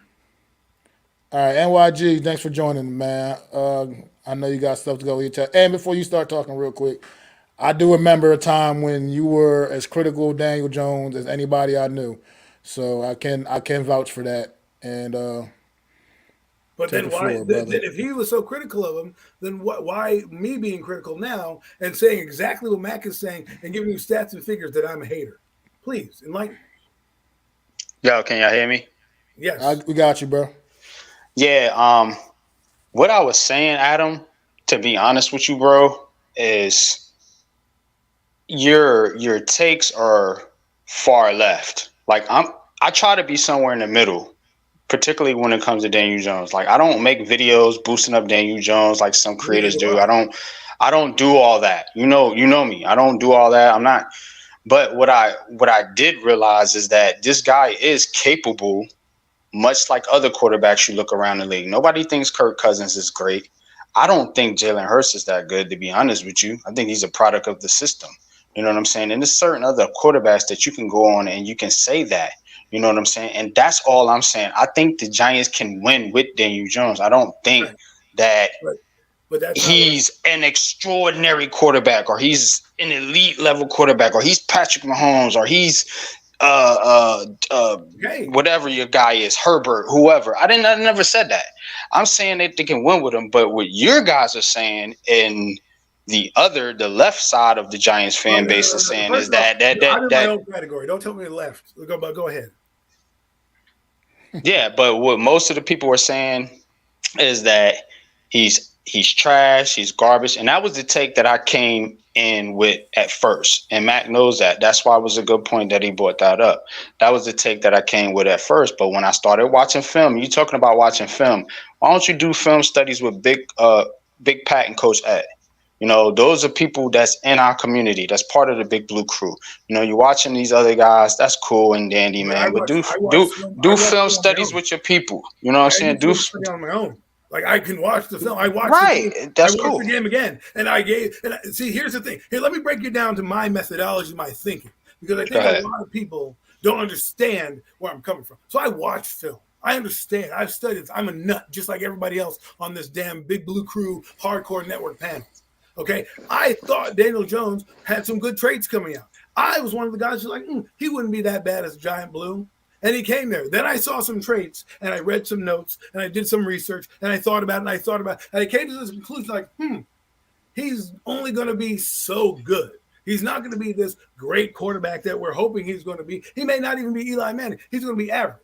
So then I come on here and I say he's going to be an average quarterback that we may look to upgrade. And the entire fan base tells me I'm a loser and I'm a hater.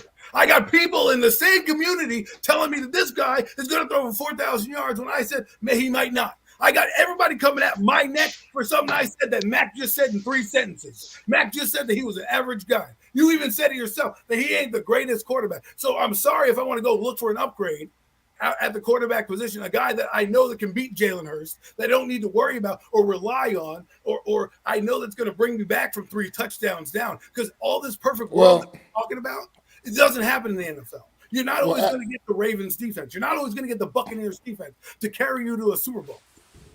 Adam, real quick though, before the thing is, here's my problem with everything with, like I said, New York Giants right now have. See, Daniel Jones, as much as, like I said, I call him a guy average because that's just how I got to feel now at this point. But here's my thing. Until this offensive line gets addressed, I don't care who we run out that tunnel at quarterback, man. My issue, that needs to be an absolute priority. They need to put a priority on that because what we saw Sunday night, that can't happen again. That can't ever happen again. That performance, like I said, I've never seen anything like it. And I'm actually, quite frankly, I don't want to talk about it anymore. Let me address this one real quick, okay? Nobody's saying I'm right or wrong, okay? I state you know what happens here? I state my opinion. I can't even get his comment up right now. I state my opinion a lot to people in many different spaces. I keep to myself because when I do voice my opinion, I get people telling me why they're right and I'm wrong. I ask you to voice your opinion on how it's right or whatnot, and I just try to give you an educated argument. I never tell anybody that I'm better than you or I'm right and you're wrong. I'm telling you what I feel. And then people tell me that you're wrong, Adam, you don't know what you're talking about, you're calling me a hater. So the fact that you're saying that I'm doing that, that's not entirely true. Because if you know me and you see what I've done over the last year, I kind of give a fair assessment of the guy. But people don't like it. But when Mike gives the assessment of the guy, it's okay. I'm telling you, perception is where it comes from. If my name wasn't Adam Costas, you didn't have no idea who the hell I was, and I was some just giant content creator that Mac brings in, it's probably easier to hear than from a guy who doesn't always think the same way. I don't always have to ride on that same train you guys do. I think Kayvon Thibodeau is underperforming. Are you going to hate me for that? For not liking his performance? I mean, come on. But nobody hates you, Adam. You know what I'm saying? I tuned into this show not just for Mac. Mac does his own show by himself. I like this show because of you and Mac, the dynamic. You know what I'm saying? So it's not. I'm not coming from a place of hate, brother. We just disagree on our takes, and that's fine. This is why I get passionate about it, because I love everything you do, and you're a great guy, and we've come together, a long time. I know you. I respect you, right? And this is why it works. This is why a guy like you works, because you understand. But I'm saying the people don't know me. And I get this rap in these circles that I'm this bad guy, that I hate Daniel Jones. No, I'm critiquing Daniel Jones. I've read to you, and this is me doing research and work. I read to you 2 different guys who are with the team who gave similar assessments and are watching it. But we don't want to hear about that. We want to hear. I get it. You guys want to be fans? I'm a fan right there with you on Sundays. But if I come into a show like this, I have to call a spade a spade. I have to give you a real take. That's what I believe. Now, if you believe he's better than this guy, that's what you believe. I don't, and I don't have to believe that. Well, I do think he's better than Sam Howell, and that was kind of why I wanted to smoke with you because, yeah, we can't go there. We can argue about DJ and where he's at in the rankings, but you can't argue with me about a second-year quarterback that, like you, as you said, that hasn't really done anything, that hasn't really played a full season, and him being equivalent or equal to Daniel Jones, who has been in the league for some time, whether you like him or not, and he has won a playoff game with the New York Giants. You said get rid of Sam Howell. I said the guy's only played 2 games. You said he ain't it. That's what I said. I didn't say get rid of him. I said he ain't it, meaning that he's not the guy that's gonna carry the whatever their name is to wherever they're trying to go. If he develops and they can win with him, why don't they keep it, right? If he's not a guy who you think has it, and I am a guy who thinks Daniel Jones doesn't have it, what's the difference there? I mean, there ain't no difference, right? Exactly. There's no difference at all. There's no difference at all. You point taken. That's what I'm saying. So all I was saying to your other point was give him 17 games to fail before we can say that he's not the guy. I at least want to see that him prove to me, okay, he's 17 games. I see what he does. I know Daniel Jones he's played over 60 games. I know that he's kind of average. I can see that. He's been here 5 years. Sam Howell's been here 1 minute. So that's all I was getting at. But to put your point in how many, let me ask you this real quick, man. And I definitely appreciate y'all for having me on the show. I know y'all don't really take callers like that, man, but I can't go back and forth in the chat, man, when I got to get something off my chest, man. But let me ask you this, Adam. So in your opinion, how many elite quarterbacks, because we're talking about elite now, because we're saying Jones is average, Sam Howell's average, whoever else, how many elite quarterbacks that you see in the NFL right now that regardless of their situation can elevate their team? Matthew Stafford, he did it on Sunday. He had two. Let me ask you, who are the receivers on the Rams? Outside of Cooper Kupp, who's injured, I don't know. That rookie had a nice performance the other day. Yeah, Atwell, and some Puka Nuka guy, right? You know how many yards Matthew Stafford threw for? 334 yards. Okay, he elevated his team against a better defense. His offensive line wasn't great. He didn't have great pressure, but he elevated his team to a team. Remember, we think the Rams are going to be bad against a team that went to the playoffs last year. He elevated those guys who are a 5th round pick, and a 5th round pick who's 5'8", said that he was too small to play football, and a guy who's a 5th round pick out of BYU, not the biggest conference of football, and they both went out and had 119 yards. So my point is there are a lot of elevators in this league. Okay, you got Matthew Stafford, you got Matt Holmes, you got Burrow. Those are guys that can take chicken shit and make chicken soup out of it, right? We don't always see it because we're not watching their games. There's other things that goes on, other intangibles. Just because a guy is average doesn't mean you can't win with him. There's a lot of average quarterbacks. That's what makes the NFL the NFL. My point taken. Yeah, just because he's average doesn't mean you can't win with him. And that is my only take on Daniel Jones.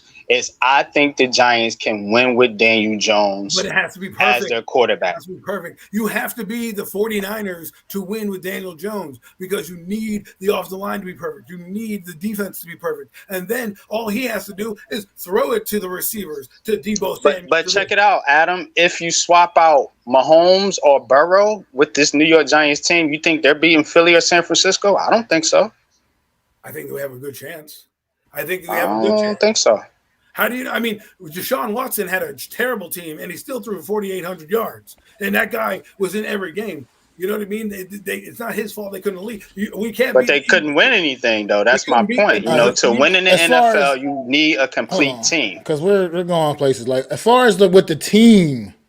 Yeah, I don't know. Obviously they're just better quarterbacks. I feel like so they'd be more successful overall from that standpoint. But I can't stress this enough. Like I said, Sunday nights, I don't give a damn if it was Patrick Mahomes, Joe Burrow, Justin Herbert. I don't give a damn if it was Frank Targeting, Joe Montana, Dan Marino. It didn't matter who the hell went up that tunnel Sunday night with the New York Giants quarterback. With the way that offensive line played Sunday night, it wouldn't have mattered who the hell the quarterback was. It wouldn't have mattered. And anybody can tell me anything they want. It wouldn't have mattered when you have an average who the quarterback was that night. When you have, so this is what will happen when you have an average offensive line, right? It's going to make you look better than it is because you can't have everything perfect. The guys that are elevators, I just gave you Matthew Stafford. That guy had nobody. We can't. Now I get what you're saying on that part. I'm talking about specifically to this game Sunday night. It wouldn't have mattered who the quarterback was behind that kind of an offensive line performance. It just wouldn't have mattered.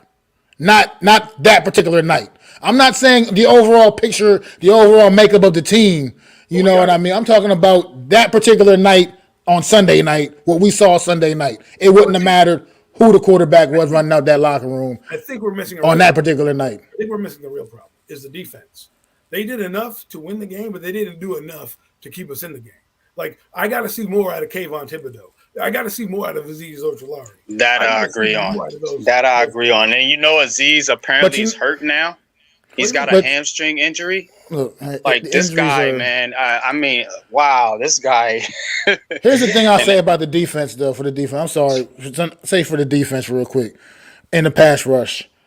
For what it's worth, just because of the way the game kind of played out on Sunday, the opportunities weren't necessarily there. You know, Dak didn't have to do too many of the drop backs. You know what I mean? He wasn't dropping back too much like that. He didn't have to do that. So the opportunities weren't necessarily there to generate a good, consistent pass rush. However, even in the limited opportunities, you would like to see a little bit more than what we saw.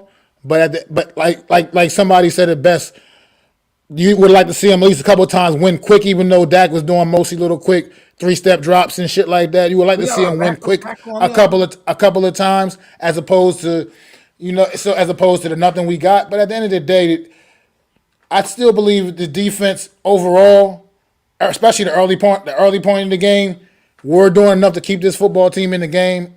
And like I said, it starts up front, and that O-line was so bad, and this offense couldn't get anything going whatsoever. And then the defense just follows suit with the offense, man. I felt like in the rest of their way, and we got exactly what we got, a 40-0 beat down. But look, guys, we got to move on, man. And I don't know if you want to hang on, and while we talk about this Cowboys game on Sunday, man, the Cowboys taking on the New York Jets on Sunday. The now Aaron Rodgers-less New York Jets. I don't know if you want to hang here and talk about that. You're welcome to, my brother. But we need to. Yeah. I'll hang on for a few minutes. You know what I'm saying, and chime in with y'all.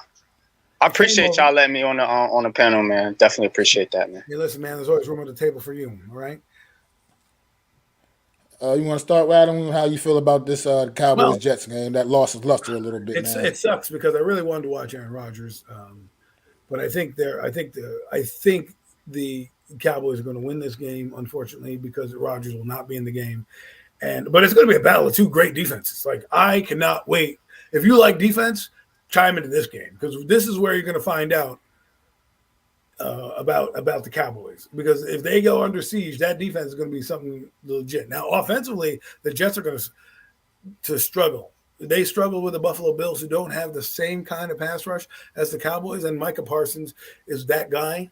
He is that guy, so they have to come up with a game plan. Give the ball to Breece Hall. My God, it was a beauty to watch. I can't wait to watch. It's going to be fun to watch all these AFC teams, but I think the Cowboys are going to win this game, unfortunately, again. I think just the Aaron Rodgers thing, they got to come back down. You got to travel to their building. This is the Cowboys home opener. It's coming off that news, not riding with Aaron Rodgers. It's going to be tough. I think their defense is going to keep them in the game for a while, but at the end of the day, I think the Cowboys are going to win. Good stuff. You got any, how you feel about the game, NYG? This might shock people, but I'm kind of in agreement with Adam here. Hell has just frozen over people. But I think when the defenses are pretty much equal is where I'm at right now with the Jets defense and the Cowboys defense. I think the Jets might have a little bit of an edge, given their secondary play. But when the defense are equal, it's going to come down to the offense, and I can't, in my right mind, trust Zach Wilson, even though I don't like Dak Prescott, and I think he's overrated too. I'm gonna give the edge to the Cowboys, man, in their offense, over the Zach Wilson-led Jets offense. So that's where I'm at with it. Well, yeah, I think I agree. I think the Cowboys are going to win this football game. I think I don't. I see this being a fairly low scoring affair. However, because like you said, we're talking about two really, really, really good defenses, and I think they're both going to get after each other. The other one's quarterback, Zach Wilson. A lot to prove, young man.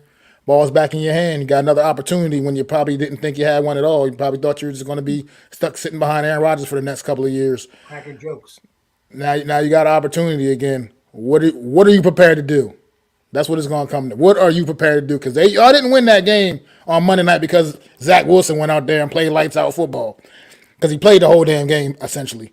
You didn't go out there and win because Zach Wilson played lights out football. You won because of that damn defense. You won because Josh Allen had 4 fucking turnovers. And so you got to see if Zach Wilson is ready to step up and finally try to seize the moment. If not, the Jets season will probably just play out similar to what it did a year ago, unfortunately. Great defense, but just not enough offensively to get them over the hump, man, to get them where they need to be, especially playing in that tough AFC East division, which is clearly one of the toughest divisions in football. Let's see. As far as what I feel like they need to do, is somebody said up in the comments earlier, I can't remember who it was. I think it was Bookends. It might have been Bookends. Said something about just run that ball. That's the one spot the Cowboys are weak at, man. Yeah, Bookends. Just run the football. Just run the ball at them. Slow that pass rush down. You're gonna have to because the pass rush, I can speak firsthand, is ferocious. It's ferocious. So you got to find a way to slow it down, and the best way to do that is to run the ball right at them. And just keep doing it. You got Brees Hall. You got Dalvin Cook. Just and don't go away from it. Don't go away from it. Keep doing it until they stop it. Let's see if Brian Daboll follows what the Jets do on Sunday. Because if he's smart, he'll turn and give the ball to 26 and not even worry about Daniel Jones throwing the ball and covering up for his rattled quarterback, right? So that's how you get on an offensive line and get them to get going. And then you can set the play action up off of it. The Jets have had a good run game on Monday night. They meet the Cowboys, who gave up 5 yards a clip to Barkley. And a lot of people ask, why did they stop running the football? I don't know. Brian Daboll was pass happy in Buffalo, so maybe he got a little cute there. And like No Mets, No Jets says, they always try to phase out Barkley. Well, Jets, turn around and give it to your backs. Make this game simple. Make a couple reads for Zach Wilson. Don't make him have to go above and beyond what he needs to do, and let him win the game because he's won a few games when he's been a manager of the game. When he's had to make plays above the X's and O's, sometimes that's where he can get lost. They won a game last year against the Buffalo Bills with Zach Wilson as their quarterback. So hopefully, I like the kid coming out. I thought he had all the talent in the world. He's underperformed, and sometimes that's what New York does to you. But one thing I thought was interesting, he said he came off the field after throwing the interception, and he thought he was going to get yelled at like he did last couple of years. Instead, Nathaniel Hackett said, shake it off, man, and kind of said, I'll see you back out there or something like that. And it kind of gave him some confidence and opened him up as a shell. So maybe having Aaron Rodgers there, having Nathaniel Hackett, maybe it'll help him kind of make some plays to the Jets. But if game plan wise, help your offensive line out by running the football. Oh, this is a no mess, no nest, no Jets. Watch the Cowboys come out and look like shit. Now here's it is one thing. Cowboys are a finicky team. They have always been notorious for being that kind of funny team. They had that game like they had on Sunday night, obviously destroying our New York Giants 40-0. And they've had those moments where then they'll go out the following week and completely lay an egg. This is their home opener. I'm not really seeing that here this week. Honestly, if I got to be honest though, and after what I saw from that defense Sunday night firsthand, Zach Wilson will be This on this team team. could be scary, and we haven't even seen their offense flourish because the offense didn't need to flourish in this one. No. I mean, you tell me the Cowboys win a football game 40-0, and Dak Prescott doesn't even throw a touchdown pass? You would think I was full of shit, but that's what we saw Sunday night because he didn't need to throw a touchdown pass. It wasn't needed, and it's I don't know. I think this Cowboys It'll be team a good game. it's gonna be a good one because you're talking about two really good defenses. But I think just ultimately the Cowboys had the edge offensively, and I think that's what's gonna make the difference in this game. Is they're gonna, when it comes down to it, just make more plays offensively, and they are gonna pull this one out in their home opener against the New York Jets. I mean, I know people had this game circled on their calendar initially, and now it's kind of, like I said, lost its luster a little bit with Aaron Rodgers going down for the But if season. you like defense, But yeah, buckle up because this is not going to be for the weak at heart, man. This is definitely going to be real. buckle up. So And how y'all know see- what about the Cowboys?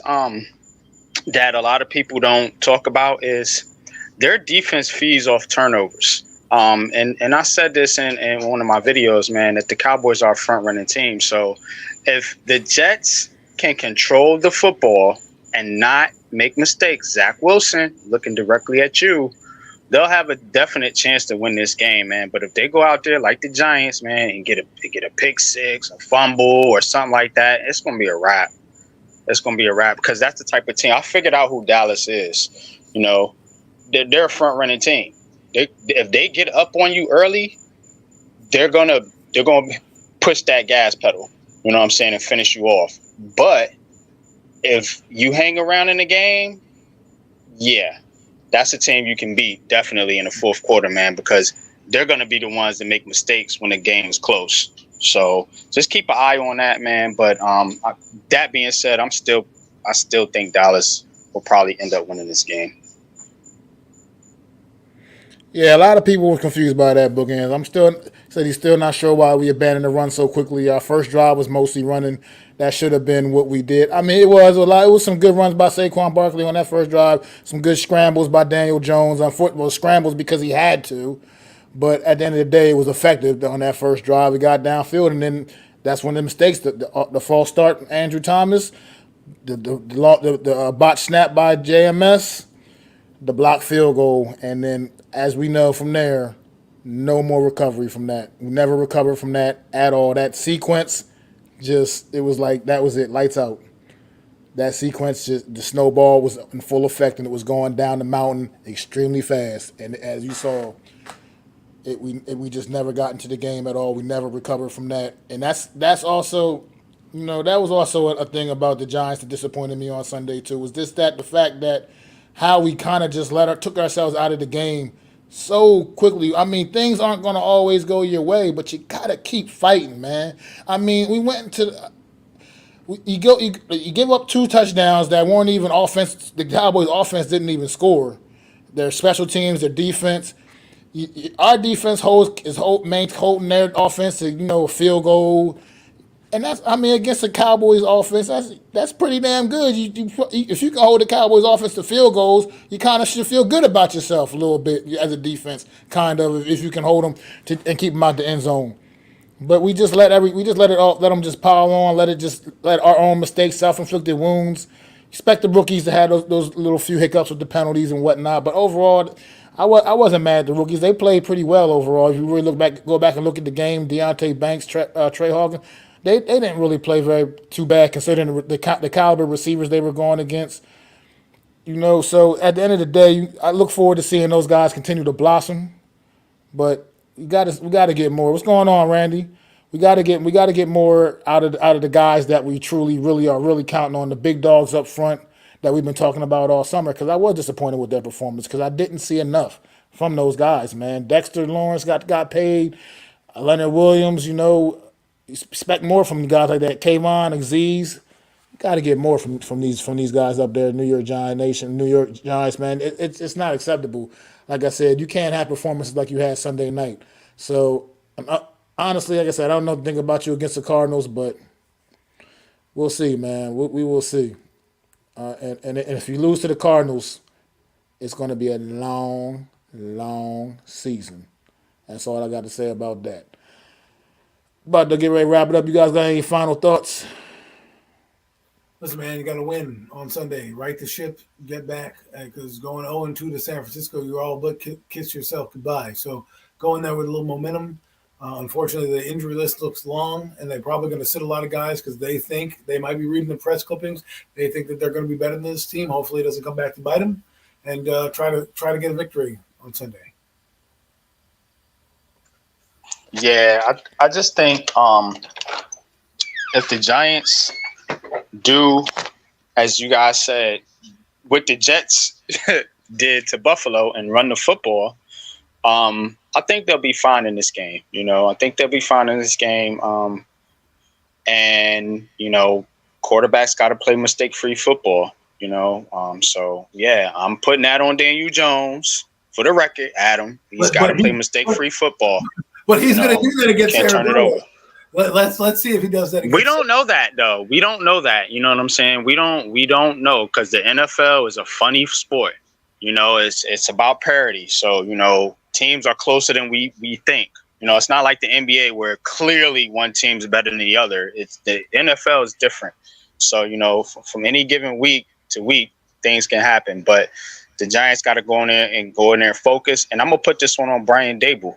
Brian Daboll, this is his first test as far as adversity because everybody is poo-pooing and you know what on his team right now, and he's got to get them focused in order to be able to bounce back. If they go in there and have a letdown against Arizona, that's going to be a direct indictment on the head coach, in my opinion, as unpopular as it is, man. But yeah, definitely appreciate you fellas letting me on the panel, man. Salute to both of y'all, man. Thanks for coming on. Take the time out of the afternoon to come on, man. Appreciate it, brother. But so before we get about here, I want to thank everybody in the chat, man. Had a couple of new people come in. Willie Vassar, I really appreciate you coming through, man. Thanks for stopping in.